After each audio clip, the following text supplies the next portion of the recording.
Policies డెఫినెట్గా government affordable segment మీద work out చేయాలి. ల్యాండ్స్ అఫోర్డబుల్ రేట్లో ఇవ్వగలిగి ఉండాలి. కాలనీస్ డెవలప్ చేయాలి. ఒకప్పుడు పాతకాలంలో కాలనీస్ డెవలప్ చేసి ఇచ్చారు ప్రజలకి, అక్కడ కొన్న వాళ్ళు కూడా బాగుపడ్డారు. కానీ ఇప్పుడు రీసెంట్ గా జరిగిన పరిస్థితి లేదు. ఈవెన్ గవర్నమెంట్ చేసే ప్లాటింగ్ వెంచర్స్ కూడా ఇవాళ ఆక్షన్ పెట్టి ఎంత మాక్సిమం అమ్ముతాము అనేది చెప్పుకునే పరిస్థితి. ఎగ్జాక్ట్లీ ఎంత దారుణం. ఇప్పుడు మన అక్కడ చేసింది ఏంటి, నియోపోలిస్ లో ప్రభుత్వే బ్రోచర్ రిలీజ్ చేసినట్టుగా అనిపించింది. ఈ నగరాన్ని అమ్మేస్తున్నాము, ఇగో ఇక్కడ నుంచి స్టార్ట్ అని చెప్పినట్టు ఉంది తప్ప ఇది ఎవరికి లాభం అన్నగారు? 1% ప్రజల కోసం మీరు 99% మంది ప్రజల్ని ఇరకాటంలోకి పెడతారా? డెఫినెట్ గా అండి. ఎప్పుడైతే ఇట్లా ఒక ల్యాండ్ అని హైప్ క్రియేట్ చేసి ఎక్కువ రేటుకి అమ్మితే, హైప్ క్రియేట్ చేస్తే భూమి రావచ్చు. భూమి వచ్చినప్పుడు బబుల్ కూడా వస్తుంది. మరి సో అత్యధిక ఎక్కువ ఎంత హైప్ క్రియేట్ చేస్తే అంత భూమి రావచ్చు టెంపరీగా, కానీ భూమి వచ్చినప్పుడు బబుల్ అనేది కూడా వస్తుంది.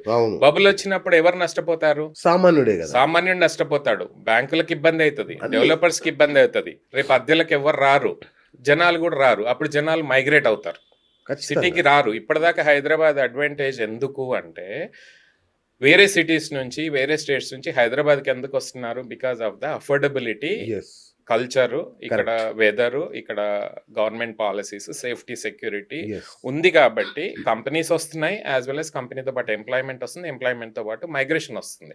కానీ గవర్నమెంట్ ఈరోజు ఈ మొత్తం రియల్ ఎస్టేట్ని ఒక బిజినెస్ లాగా చూసినప్పుడు డెఫినెట్గా ప్రైసెస్ పెరుగుతాయి, దాంతోపాటు ధరలు పెరుగుతాయి, దాంతోపాటు రెంటల్స్ పెరుగుతాయి, మైగ్రేషన్ అనేది స్లోగా తగ్గిపోతుంది.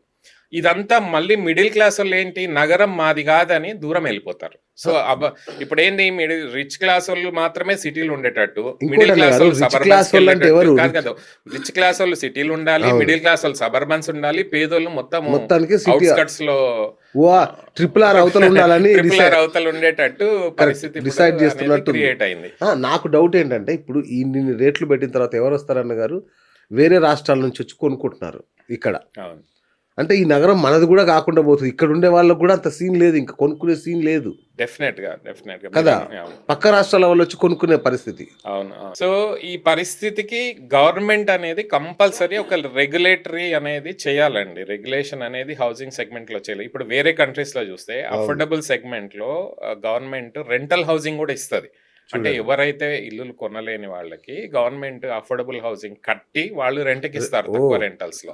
సింగపూర్ లో చూడొచ్చు, యూకేలో చూడొచ్చు, డెవలప్డ్ నేషన్స్ లో ఆ పరిస్థితి ఉంది. కానీ మన దగ్గర మాత్రం అట్లాంటిది లేదు. ఏదో కొద్దిగా అప్పట్లో హౌసింగ్ బోర్డ్ కాలనీ అని పెట్టి, లేదంటే డబుల్ బెడ్రూమ్ బట్టి కొన్ని అవి కూడా పబ్లిసిటీ కోసం చేసినవి ఎక్కువ ఉన్నాయి తప్పితే రియల్ గా ప్రజలకి, పేదోళ్ళకి ఈ రోజు ఇల్లు ఇవ్వాలి అనేది గవర్నమెంట్ చూడట్లేదు.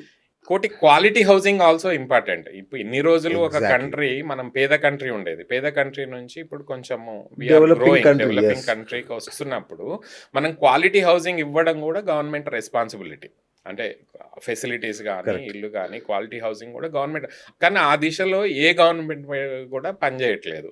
మన Telangana government also not an exception. నాలా దగ్గర, ఇక్కడ మన జూబ్లీహిల్స్ డౌన్ లో నాలా దగ్గర ఒక అపార్ట్మెంట్ లో మొన్న అడిగితే 70,000 చెప్పారు రెంట్.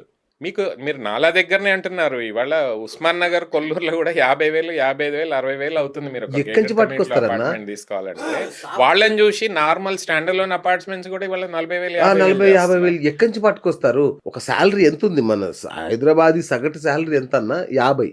బట్ సాఫ్ట్వేర్ వాడు అయితే ఏదో హై లెవెల్ తప్ప ఒక లక్ష వేసుకున్నవాడు 50% రెంట్ కట్టి వాడు ఏముంటాడన్నా? డెఫినెట్ గా ఇబ్బందికరమైన వాతావరణమే ఉంది. ఇవాళ రెంటల్స్ చాలా పెరిగినాయి. లాస్ట్ 5 years లో పోలిస్తే రెంటల్స్ 30 to 40% అనేవి సిటీలో పెరిగినాయి, విత్ ఇన్ ద సిటీ. ఇప్పుడు ఎవరైనా వర్క్ చేసే వాళ్ళు ఏమనుకుంటారు, సిటీలోనే ఉండాలి, వర్క్ ప్లేస్ కి దగ్గర ఉండాలి, నాకు ఎక్కువ టైం వేస్ట్ కావద్దు అనుకుంటారు. ఆ స్ట్రెస్ లో వీళ్ళు రెంటల్స్ ఎక్కువ పెట్టుకుంటున్నారు. దాంతో ఫైనాన్షియల్ స్ట్రెస్ అనేది పెరుగుతుంది అందరికి. మళ్ళీ జాబ్లన్నీ బుడగలే, ఎప్పుడు ఎగిరిపోతే జాబ్ కూడా అంతే. మళ్ళీ దీంతో పాటు బ్యాంక్స్ లోన్స్ అవి కూడా ఎక్కువైపోయినాయి, రిజిస్ట్రేషన్ ఛార్జెస్ కూడా బాగా ఎక్కువైపోయినాయి. దీని మీద డెఫినెట్ గా గవర్నమెంట్ ఒక రివ్యూ చేయాల్సిందే, ఒక పాలసీ తీసుకురావాల్సిందే. అఫోర్డబుల్ సెగ్మెంట్ రెంటల్స్ హౌసింగ్ కూడా గవర్నమెంట్ ప్రొవైడ్ చేయాల్సిందే. గవర్నమెంట్ బాధ్యత అది. అట్లాగే ఈ ప్రైసెస్ కూడా పెరగకుండా చూసుకోవాల్సిన బాధ్యత కూడా, ల్యాండ్ ప్రైసెస్ కానీ, హౌస్ ప్రైసెస్ కానీ, ప్లాట్స్ ప్రైసెస్ కానీ దానికి ఒక గవర్నమెంట్ బాధ్యత. మారటోరియం ఎంతో కొంత ఉండాలి కదన్న ఒక గారు. రిస్ట్రిక్షన్స్ అనేవి రిస్ట్రిక్షన్ ఉండాలి కదా, కంపల్సరీ ఇంతవరకు పెట్టాలి. వెళ్ళాలి, ఇంతవరకు వెళ్ళొచ్చు అనేది ఉండాలి కానీ. హైదరాబాద్ లో చూస్తే మీకు 80% middle class, lower middle class, కొద్దిగా అప్పర్ క్లాసే ఉన్నారు. ఒక రిచ్ క్లాస్ అనేది ఇప్పుడు ఎవరైతే ఈ కోకాపేట గానీ, గండిపేట గానీ రిచ్ వాళ్ళే కొనుక్కోవాల్సిన పరిస్థితి కదా. అనేది ఏర్పాటైంది. మిడిల్ క్లాస్, మీరు అన్న అప్పర్ మిడిల్ క్లాస్ వాళ్ళు రెంట్కి కూడా రాలేని పరిస్థితి. ఇప్పుడు మీరు చెప్పిన ఏరియాలో Definitely. రెంట్కి కూడా రాలేని మీరు పరిస్థితి. అక్కడే కాదు, ORR దగ్గర ఏ ప్లాట్స్ చూసినా 50,000, 60,000, 70,000 గజం అయిపోయింది. Yes. ఈ మధ్య RRR దగ్గర కూడా ప్లాటింగ్ వెంచర్ చేసి 25,000 రూపీస్ పర్ స్క్వేర్ యార్డ్ ఉంది. ఈ పరిస్థితి ముందు లేకుండా హైదరాబాద్ లో చూడండి. ఏ వెంచర్ లో చూసినా 25,000 లేనిది ఇవాళ ప్లాట్ అనేది దొరకట్లేదు. 200 గజాలు కొనుక్కోవాలన్నా ఇవాళ 50 నుంచి 60 లక్షలు మినిమం స్పెండ్ చేయాలి. మళ్ళీ ఈ స్పెండ్ చేసే దానిలో గవర్నమెంట్ 30 to 40% టాక్సెస్ రూపంగా Taxes వెనక్కి రూపంగా తీసుకుంటుంది. అది తీసేస్తుంది. GST అవ్వచ్చు, TDS అవ్వచ్చు, కన్స్ట్రక్షన్ లో వచ్చే TDSలు, GSTలు అవ్వచ్చు. ఓవరాల్ గా ఇవాళ కన్స్ట్రక్షన్ కాస్ట్ కానీ ల్యాండ్ కాస్ట్ లో వచ్చిన కాస్ట్ లో 30 to 40% గవర్నమెంట్ తీసుకున్నప్పుడు గవర్నమెంట్ రెస్పాన్సిబిలిటీ కూడా ఉంటుంది. మరి అఫోర్డబుల్ హౌసింగ్ ఇవ్వాలి, ప్రజలకు మంచి ఫెసిలిటీస్ ఇవ్వాలి, రోడ్డు, పవర్, ఈ అన్ని ఫెసిలిటీస్, సోషల్ ఇన్ఫ్రాస్ట్రక్చర్ ఇచ్చే బాధ్యత కూడా, మంచి పార్క్స్, గ్రీనరీ. ఇవాళ కొత్త ట్రెండ్ స్టార్ట్ అయింది, AQI అని, ఎయిర్ క్వాలిటీ ఇండెక్స్ అని. అవును, ఇప్పుడు హైదరాబాద్ చూస్తే లాస్ట్ ఫ్యూ ఇయర్స్ లో ఎయిర్ క్వాలిటీ ఇండెక్స్ దారుణంగా పడిపోతుంది. కరెక్ట్. దాని గురించి ఏం చేస్తుంది అనేది ఒక పాలసీ Policy లేదు లేదు. దానికి సంబంధించి. మళ్ళీ ఢిల్లీ లాగా, ముంబై లాగా, Guarantee పొల్యూటెడ్ అవుతుంది. సిటీ లాగా అవ్వచ్చు. మీరు పంజగుట్లో చూడండి అన్న ఎంత దారుణంగా ఉంటుందో సిచ్యువేషన్. ఒకటే కాదు, ఓవరాల్ గా చెప్తున్నా. సిటీలో ఎయిర్ Yes. క్వాలిటీ ఇండెక్స్ అనేది మీరు మొబైల్లో ఇప్పుడు ఇంతకు ముందు మనకు తెలిసేది తెలిసేది కాదు. కాదు. ఐఫోన్ ఓపెన్ చేస్తే ఎయిర్ క్వాలిటీ ఇండెక్స్ అనేది అది ఇంత చూపెడుతుంది. ముందు పంజగుట్లో బోర్డు ఉండేది. పొల్యూషన్ బోర్డు ఉంటుంది. సో ఎయిర్ క్వాలిటీ ఇండెక్స్ అనేది చాలా ఇంపార్టెంట్ అయింది. మొన్న ఎప్పుడో మెస్సీ వచ్చినప్పుడు ఢిల్లీలో అవును. సీఎం అక్కడికి వస్తే అందరు AQI అని అరిశారు. అవును. అంటే జనాల్లో ఒక రకమైన అవేర్నెస్ వచ్చింది. అవేర్నెస్ కాదు, గవర్నమెంట్ మీద వ్యతిరేకత వస్తుంది. కరెక్ట్. మీరు ఏ రోజైతే ఈ అఫోర్డబుల్ సెగ్మెంట్ లో మీరు వర్క్ చేయకపోతే ప్రజల్లో ఒక వ్యతిరేకత భావం గవర్నమెంట్ మీద వస్తుంది. గవర్నమెంట్ తప్పకుండా ఆ దృష్టిలో తీసుకొని నెక్స్ట్ 5 years 10 years లో ప్లానింగ్ సరిగ్గా చేయకపోతే డెఫినెట్ గా గవర్నమెంట్ మీద వ్యతిరేకత అనేది జనాల్లో వస్తుంది. అది మీకు కనిపించకపోవచ్చు, అది ఓట్ల రూపకంగా డెఫినెట్ గా కనబడుతుంది కదా అన్న. మీరు చెప్పారు TRR అన్నారు. ఈ కంట్రీలో మిడిల్ క్లాస్ ని టచ్ చేసిర్రు అనుకో, డెఫినెట్ గా దాని ఎఫెక్ట్ గవర్నమెంట్ దారుణంగా ఉంటుంది. TRR అన్నారు.